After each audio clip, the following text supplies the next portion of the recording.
तीन दोस्त आरव, तन्ने और समीर मूर्धन गांव आए थे एक नई फैक्ट्री लगाने का प्लान करके। गांव की जमीन सस्ती थी, मजदूर मिल जाते थे और शहर से ज्यादा दूर भी नहीं थी। आरव ने ठहरने के लिए होटल बुक किया। होटल ब्लैक रोज नाम सुनने में अच्छा था, लेकिन जब वहां पहुंचे तो लगा जैसे यहाँ सालों से कोई आया ही नहीं है। दीवारों पर सेलन, रिसेप्शन पर कोई नहीं और दरवाजे के पास बैठा एक बूढ़ा चौकीदार था, काले चश्मे में, बिना बोले बस बीड़ी पी रहा था।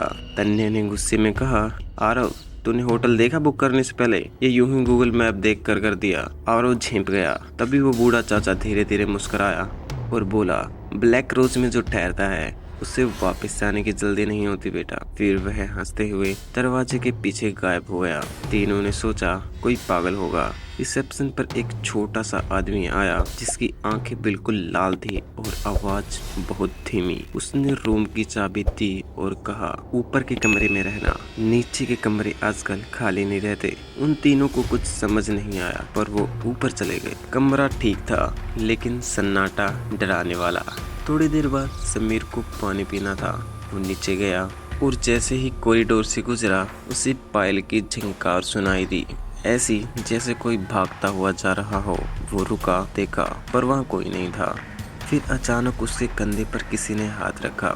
समीर पलटा, वही रिसेप्शन वाला था, हाथ में पानी की बोतल लिए मुस्कुरा रहा था।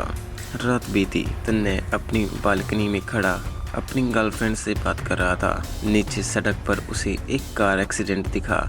लाल कार, तेज आवाज, चीख।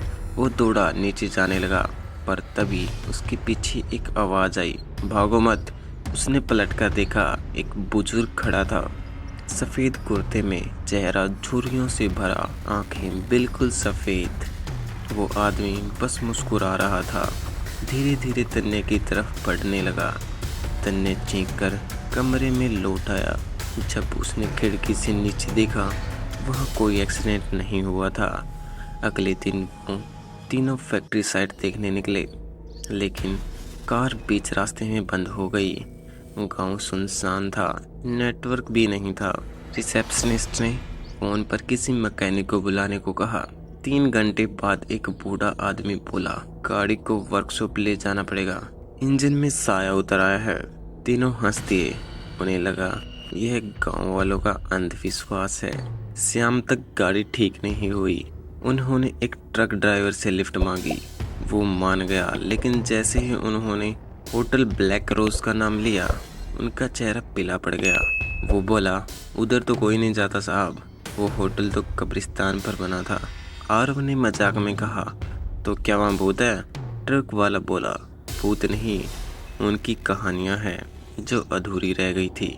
वो तीनों किसी तरह रात में वापस होटल पहुँचे। कमरे में लौटकर समीर ने अपने फ़ोन से ली ही तस्वीरें देखी और उनका चेहरा सफ़ेद पड़ गया। हर फोटो में उनके पीछे कुछ बच्चे खड़े थे जो असल में वहाँ थे ही नहीं। डर के मारे वो नीचे भागे। वो बूढ़ा चौकीदार वहीं बैठा था। उन्होंने सब बताया।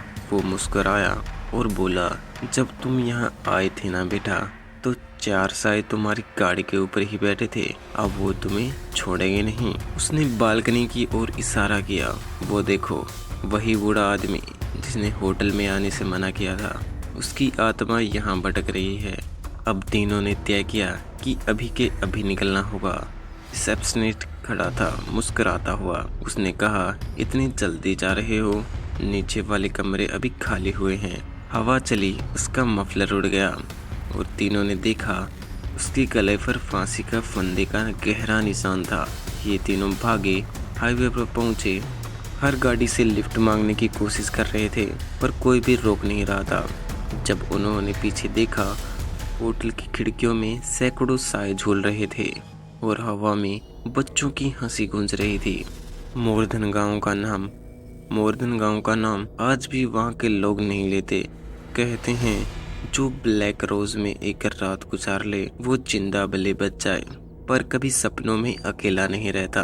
तो दोस्तों, कैसी लगी आज की कहानी? लाइक, कमेंट और शेयर जरूर करें और ऐसी ही खतरनाक कहानियाँ सुनने के लिए हमारे channel the dark black stories को सब्सक्राइब करें। मैं हूं सरवण और मिलते हैं ऐसी ही एक खौफनाक कहानी के साथ।